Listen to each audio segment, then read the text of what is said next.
Hello दोस्तों, स्वागत है आपके अपने यूट्यूब चैनल एजुकेशन टीम में। इस सीरीज़ में साइंस के इस सीरीज़ में मैंने 6 पार्ट करवा रखे हैं। आज ये 7वां पार्ट है। तो 6 पार्ट इसके देखने हो तो आप चैनल पे जाके देख सकते हैं, प्लेलिस्ट में जाके देख सकते हैं। और ये 7वां पार्ट टॉप 25 क्वेश्चन होंगे। और इससे पहले आप चैनल को सब्सक्राइब कर दें जो जिन्होंने नए हैं जो चैनल पे, और पार्ट 6 भी वापस जाके देख लें। और वे बेल आइकन को दबा लें ताकि जो भी वीडियो आएगा तो उसका नोटिफिकेशन आपको मिलता रहेगा। तो शुरू करते हैं आज का सवाल। क्वेश्चन नंबर 1 है, कंडक्टर का एक उदाहरण है। सेमीकंडक्टर किस चीज़ का एक उदाहरण है? तो ये क्या हो जाएगा? जर्मेनियम का। सेमीकंडक्टर किस चीज़ का उदाहरण है? जर्मेनियम का। क्वेश्चन नंबर 2 पे चलेंगे। ट्रांसफार्मर के क्रोड के लिए सर्वोत्तम द्रव क्या है?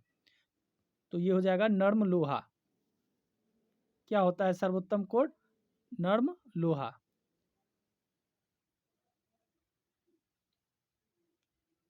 नेक्स्ट क्वेश्चन पे चलेंगे। यदि किसी चुंबक तीसरा ध्रुव हो तो तीसरा ध्रुव कहलाता है। यदि किसी चुंबक तीसरा ध्रुव हो तो तीसरा ध्रुव कहलाता है। किसी चुंबक का तीसरा ध्रुव क्या कहलाता है? शायद ये था। तो इसका क्या आंसर हो जाएगा? इसका सी हो जाएगा, प्रणामी ध्रुव।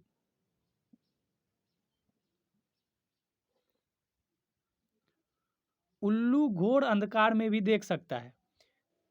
क्यों उल्लू अंधकार में भी देख पाता है? ऐसा क्यों होता है? तो इसका वजह हो जाएगा, उसकी बड़ी बड़ी आँखें गोल गोल आगे की तरफ निकले होते हैं जिससे उसकी द्विनेत्री दृष्टि प्रदान करते हैं। उल्लू को दिन में दिखाई नहीं देता है और रात में वो देख सकता है। क्यों? क्योंकि उसका जो बड़ा बड़ा आँख होता है वो, उसकी वजह से उसको रात में हल्की रोशनी पे भी वो पूरा क्लियर क्लियर दिखता है। तो यही चीज़ आप कहोगे कि दिन में क्यों नहीं दिखता? तो उसकी जो खूबसूरती होती है, यानी आँखें बड़ी होती है, जो उसको कम रोशनी में दिख जाता है। तो जब दिन में ज़्यादा रोशनी होता है तो उसको कोई चीज़ क्या हो जाता है, वो धुंधला दिखने लगता है। तो इसीलिए उसको दिन में दिखाई नहीं देता है। और उल्लू के बारे में एक और फैक्ट है कि वो अपने गर्दन को अप्रॉक्स 260 70 डिग्री तक क्या करता है, घुमा सकता है चारों तरफ। कितना? 270 डिग्री तक वो चारों तरफ घुमा सकता है।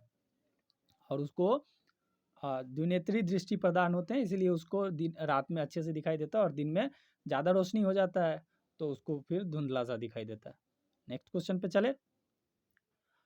2G स्पेक्ट्रम में प्रयुक्त जी अक्षर का क्या वैल्यू होता है? जी अक्षर फाइनली ये पूछ रहा है कि जी अक्षर का क्या मतलब होता है।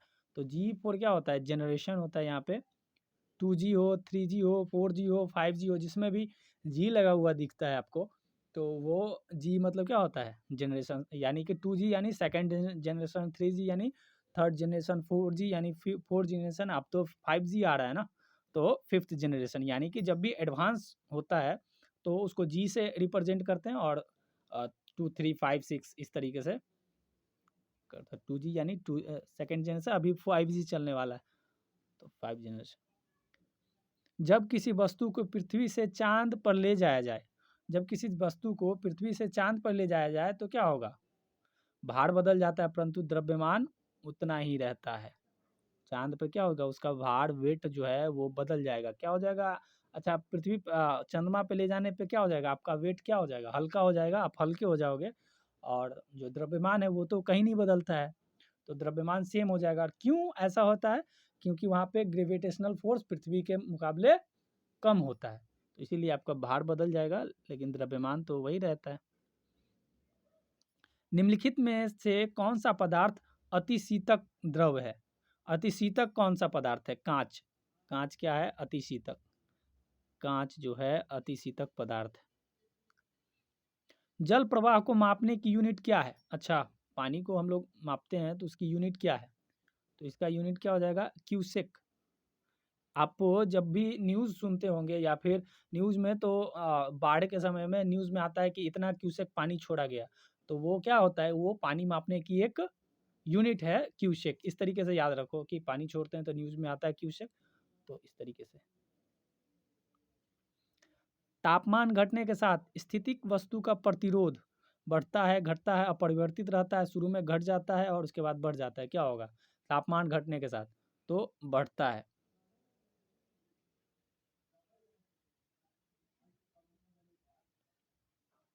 ऑटोमोबाइल वाहनों द्वारा निष्कासित मुख्य नुकसानदेह गैस वायु प्रदूषण होता है निम्नलिखित में से कौन सा? जो भी गाड़ी से गैस निकलता है पीछे धुआं के रूप में, वो कौन सी गैस होती है? मुख्यतः यही पूछ रहा है। तो कार्बन मोनोऑक्साइड। कौन सी गैस होती है?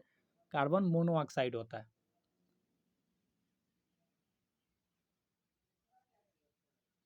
तरनताल वास्तविक गहराई से कम गहराई दिखाई देता है, इसका कारण क्या है? तरनताल का जो एक्चुअल गहराई होता है वो उससे कम गहराई दिखता है, इसका क्या रीजन है? अपवर्तन। अपवर्तन के कारण ऐसा होता है। किस चीज के कारण? अपवर्तन के कारण। हीरे की चमक का कारण क्या है? ये तो क्वेश्चन पहले भी आ चुका है। हीरे की चमक का क्या कारण है?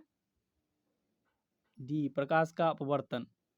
प्रकाश के अपवर्तन के कारण हीरे की चमक। सूक्ष्मदर्शी का आविष्कार किसने किया था? सूक्ष्मदर्शी का आविष्कार जेड जॉनसन। जॉनसन साहब ने सूक्ष्मदर्शी का आविष्कार किया था। प्रकाश को सूर्य से पृथ्वी तक पहुंचने में कितना समय लगता है? सनलाइट जो है वो अर्थ तक आने में कितना टाइम ले लेता है? तो 8.3 मिनट। कितना? 8.3, 8 पॉइंट समथिंग होता है।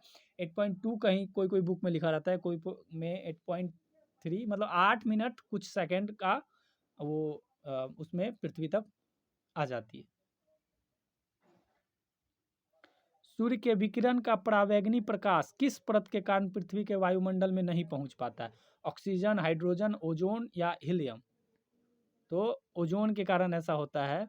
ओजोन परत जो है वो हानिकारक नहीं पहुंच पाती विकिरण का परावैंगनी प्रकाश। डेल्टोनीज प्रोटोनोपिया इस प्रकार की वर्णांगता है जिसमें रोगी कौन रंग नहीं देख पाता है? डेल्टोनीज, जिसको इंग्लिश में प्रोटोनोपिया कहा जाता है, वो कौन कौन कौन सा रंग में भेद नहीं कर पाता, यानी कि जो इस रोग से ग्रसित होता है वो रंग वो नहीं देख पाता है, तो लाल रंग का वो भेद नहीं कर पाता।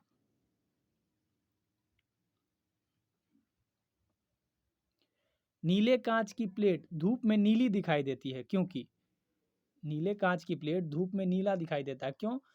क्योंकि यह नीला रंग संक्रमित करती है, नीला रंग को संक्रमित करती है।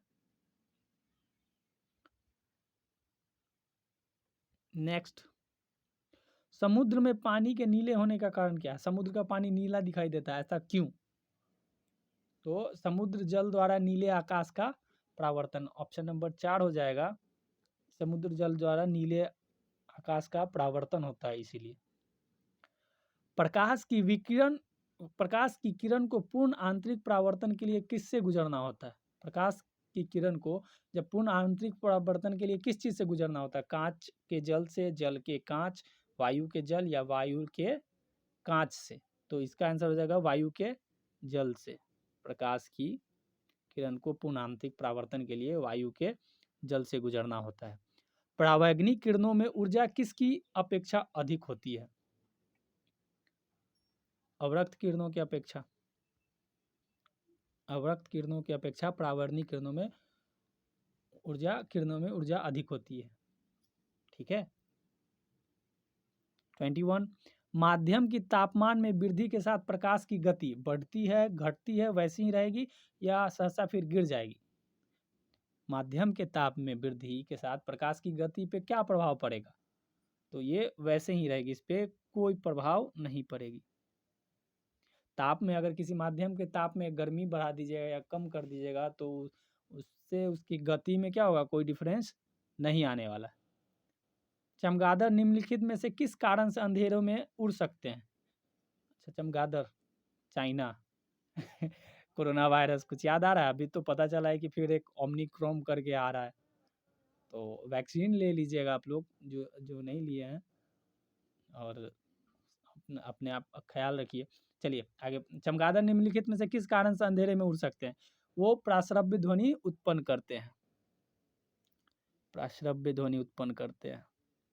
क्यों वो प्राश्रव्य ध्वनि उत्पन्न करते हैं, वो जो दीवार से टकरा के या कोई चीज़ से टकरा के वापस उनके पास जाती है, तो उनको पता चलता है कि आगे कुछ है और उस हिसाब से ही वो उड़ते हैं। शिकार परभक्षियों या बाधाओं को पता लगाने के लिए चमगादड़ अथवा डॉल्फिन किस परिघटना का प्रयोग करते हैं? फिर से आ गया चमगादड़। प्रतिध्वनि निर्धारण, वही प्रतिध्वनि निर्धारण के थ्रू वो अपने किसी चीज़ का शिकार की पता करता है।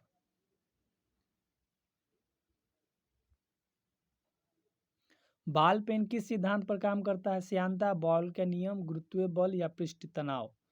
तो पृष्ठीय तनाव पे काम करता है बॉल पेन। ठीक है, आपके लिए एक क्वेश्चन दे के जाता हूँ कि जब हम हवाई जहाज में या ऊपर की ओर जाते हैं तो हमारा पेन, जो बॉल पेन का स्याही बाहर आ जाता है, ऐसा क्यों होता है? ये जवाब आप लोग कमेंट में करेंगे और चैनल को सब्सक्राइब कर ले और बेल आइकन को दबा ले। अभी जो भी एग्ज़ाम रिलेटेड सूचना होगी वो भी चैनल पे दिया जाएगा, सिलेबस रिलेटेड भी दिया जाएगा, तो आप लोग चैनल को सब्सक्राइब कर ले, और बेल आइकन को दबा ले। थैंक यू, धन्यवाद, जय हिंद।